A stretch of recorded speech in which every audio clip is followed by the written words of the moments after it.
గుత్తికొండ కిరణ్ గారికి, అదేవిధంగా వయసుతో సంబంధం లేకుండా వికలాంగుల హక్కుల కోసం నేను సైతం అని చెప్పేసి కిరణతో చేయగలిపి మన నిరంతరం హక్కుల సాధన కోసం ఉద్యమం చేస్తున్నటువంటి వికలాంగుల హక్కుల సాధన సమితి రాష్ట్ర కార్యదర్శి మెరుగు శ్రీకృష్ణ గారికి, అదేవిధంగా వేదిక మీద ఆశీలైనటువంటి ఎన్పీఆర్టీ నాయకత్వానికి, అదేవిధంగా పెద్దలందరికీ, అదేవిధంగా నల్గొండ సీనన్న గారు ముఖ్యంగా జవాబు ఛానల్ వేదిక నుంచి ఈ తెలంగాణ రాష్ట్రంలో వికలాంగుల సమాజానికి ఉన్నటువంటి హక్కులు, ఆత్మ గౌరవం, ముఖ్యంగా రాజ్యాధికారంలో భాగస్వామైనటువంటి ఒక నినాదంతో వికలాంగుల సమాజాన్ని చైతన్యం చేస్తున్న నల్గొండ శ్రీనివాసన్న గారికి, అదేవిధంగా వికలాంగులకు తనవంతు చేతనిస్తూ మరి వైద్యంలో నేనున్నానని చెప్పేసి పైసా వద్దు కానీ మీరు మంచిగా ఉండాలి, మీ జీవితాలు బాగుండాలి, మీ వైద్యానికి నేను భరోసా అని చెప్పేసి భరోసా ఇస్తున్నటువంటి వైద్యులు, పెద్దలు, గౌరవనీయులు అయినటువంటి విజయభాస్కర్ గారికి, అదేవిధంగా తెలంగాణ ఉద్యమంలో తెలంగాణ రాష్ట్ర సాధన కోసం గద్దె గలం వినిపించి తెలంగాణ రాష్ట్రాన్ని ఈ రోజు సాధించడంలో క్రియాశీలక పాత్ర పోషించి రాజకీయ పదవులు కాదు ప్రజల ఆకాంక్షలు నెరవేరాలని చెప్పేసి మరి నిర్వీర్యంగా తెలంగాణ రాష్ట్ర సాధన కోసం ఉద్యమం చేసి మన ముందు లేకున్నా వెన్నెలక్క గారి ఆ వెలుగులు గద్దరాన్ని మన ముందర ఈ రోజు ప్రత్యక్షమైనట్టు కనపడుతుంది. ఎందుకంటే ఆ వెలుగులు అక్క మాట్లాడే విధానం చూస్తుంటే నాకు గద్దరాన్ని మా ముందరే ఉన్నాడు, గద్దరాన్ని ఎక్కడికి పోలేదు, గద్దరాన్ని ప్రజల హృదయాల్లో ఉన్నాడు, తెలంగాణ ప్రజల హృదయాల్లో తిరగని ముద్ర వేసుకున్నాడు అని చెప్పేసి ఈ కార్యక్రమానికి చేసినటువంటి వెన్నెలక్క గారికి, అదేవిధంగా టీఆర్ఎస్ నాయకత్వానికి, అదేవిధంగా వేదిక మీద ఉన్నటువంటి నాయకులందరికీ కూడా పేరు పేరున ప్రత్యేకంగా ధన్యవాదాలు తెలియజేస్తూ ఈ రోజు వికలాంగుల హక్కుల సాధన సమితి ఆధ్వర్యంలో ఇంత పెద్ద ప్రోగ్రామ్ అవేర్నెస్ ఇంత అందరినీ కూడా చైతన్యం చేసి అందరినీ కూడా వేదిక మీద కలుసుకునేటువంటి అవకాశం కల్పించిన మా గుత్తికొండ కిరణ్ గారికి మళ్ళొకసారి చేసుకుని నమస్కరిస్తూ తెలంగాణలో ఉన్నటువంటి వికలాంగుల సమాజం కూడా ముఖ్యంగా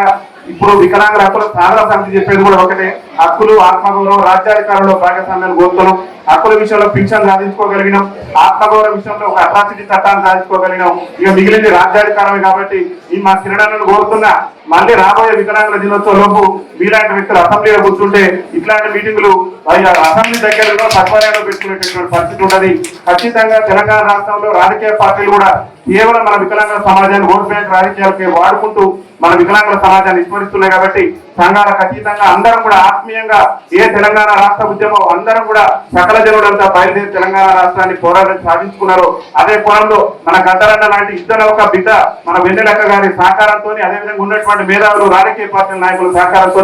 రాజ్యాధికారంలో కూడా మన భాగస్వామ్యం సాధించుకొని రాజకీయ రిజర్వేషన్ సాధించి ఇక నల్గొండ సీనియర్ అయితే మన పార్లమెంట్ పంపాలి, కిరణ్ అయితే అసెంబ్లీకి పంపాలనేటువంటి లక్ష్యంతో మనందరం కూడా రాజకీయ రిజర్వేషన్ సాధనకై మనం ఈ మాటలు ఇక్కడ మాట్లాడాల్సింది చట్టసభలలో మాట్లాడాలి. దేశానికి స్వతంత్రం వచ్చి 79 ఏళ్ళు అవుతుంది. ఇవాళ రేపు మాకు ముఖ్యమంత్రి గారు చెప్తున్నాడు అసెంబ్లీ సమావేశాలని. తెలంగాణ రాష్ట్రం ఏర్పడ్డ కానించి కూడా ఏ రోజు కూడా ఒక 10 నిమిషాలు కూడా అసెంబ్లీలో మన సమస్యల గురించి చర్చ జరగట్లేదు. అంటే వాళ్ళ సకలాంగులైనటువంటి నాయకులు మన బాధలు పట్టట్లేదు, మన వేదన పట్టట్లేదు. నిన్న వాళ్ళ పంచాయతీ ఎన్నికలు జరిగినాయి. సీనన్న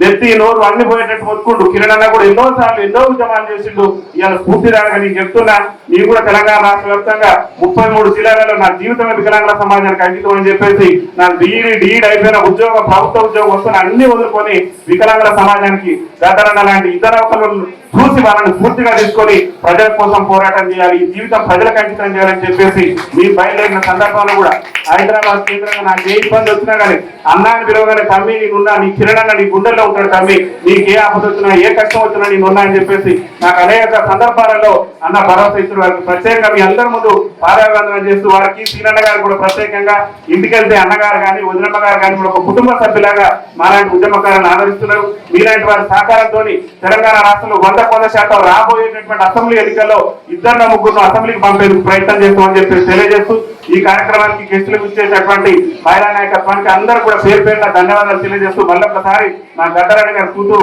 అమ్మగారికి ప్రత్యేక ధన్యవాదాలు తెలియజేస్తూ నాకు ఈ అవకాశం ఇచ్చిన గుత్తికొండ కిరణ్ గారికి కూడా ప్రత్యేక ధన్యవాదాలు తెలియజేస్తూ వికలాంగుల ఐక్యత,